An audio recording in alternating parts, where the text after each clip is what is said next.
नमस्कार मंडळी, आपलं स्वागत आहे आजच्या खास भागात।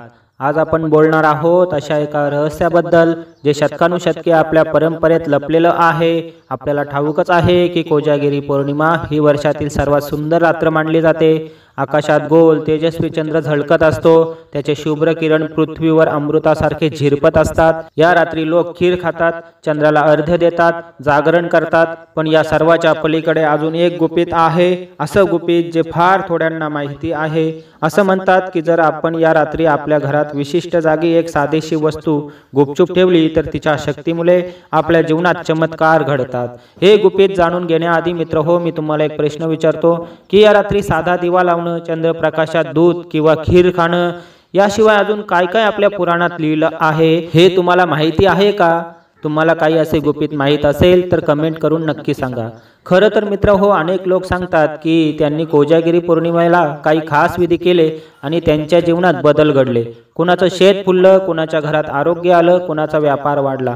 पण या चमत्कारांमागे नेमकं काय रहस्य आहे? मित्रांनो, या रात्री जर आपण योग्य पद्धतीने वागलो तर चंद्रकिरणातील अमृत शक्ती आपल्या घरी उतरवू शकतो। त्यासाठी काय करायचं? खूप साधं, पण त्याच वेळी फारच महत्त्वाचं काम, तुम्हाला एक विशिष्ट वस्तू गुपचूप ठेवायची आहे। ही वस्तू इतकी सामान्य आहे की कदाचित ती तुमच्या घरात आधीच असेल, पण तिची शक्ती तुम्ही फक्त या रात्रीत जागृत करू शकता। लोककथा सांगतात की एका गावात एक शेतकरी प्रत्येक कोजागिरी पौर्णिमेला आपल्या घराच्या अंगणात गुपचूप ही वस्तू ठेवायचा, पण त्याने कधी लोकांना काही समजू दिलं नाही आणि दरवर्षी इतरांपेक्षा जास्त पीक तो घ्यायचा। आणि गावातील लोक विचार करत बसायचे, कमी शेती तरी इतका पीक हा कसा घेतो? दुसऱ्या गावात एक आजारी स्त्री होती, तिने या रात्री श्रद्धेने ही वस्तू ठेवली, प्रार्थना केली आणि हळूहळू तिचं मनोबल इतकं वाढलं की ती रोगावर मात करू शकली।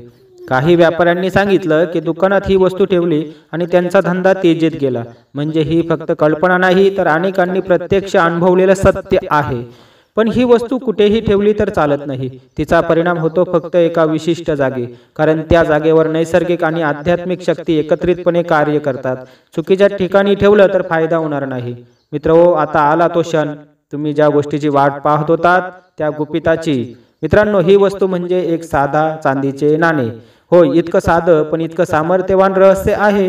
हे चांदीचे नाणे कोजागिरी पौर्णिमेच्या रात्री आपल्या घराच्या ईशान्य कोपऱ्यात गुपचूप ठेवायचं आहे, शक्यतो खिडकीजवळ जिथे चंद्रप्रकाश थेट येईल अशा जागी।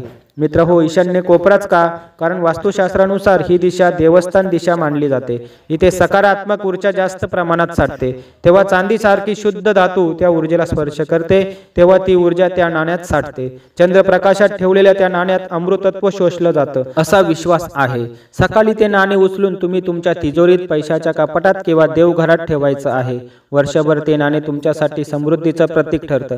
घरात सुख शांती वाढते, पैशाची ओढाताण कमी होते, आरोग्य आणि समाधान लाभतं। म्हणून लक्षात ठेवा, ही वस्तू गुपचूप ठेवायची आहे, कोणालाही न सांगता। कारण जेव्हा आपण श्रद्धेला थोडा रहस्याचा स्पर्श देतो तेव्हा त्याची ताकद दुपटीने वाढते। तर मंडळी, यंदाच्या कोजागिरी पौर्णिमेला हे नक्की करून बघा। श्रद्धा, चंद्रशक्ती आणि सकारात्मक ऊर्जा यांचं मिलन तुमच्या आयुष्यात नक्कीच नवा प्रकाश आणेल। लक्षात ठेवा, प्रकाश म्हणजे केवळ दिवा नव्हे, तर समाधान, प्रेम आणि आनंद, आणि खरी लक्ष्मी हाच खरा खजिना आहे। धन्यवाद।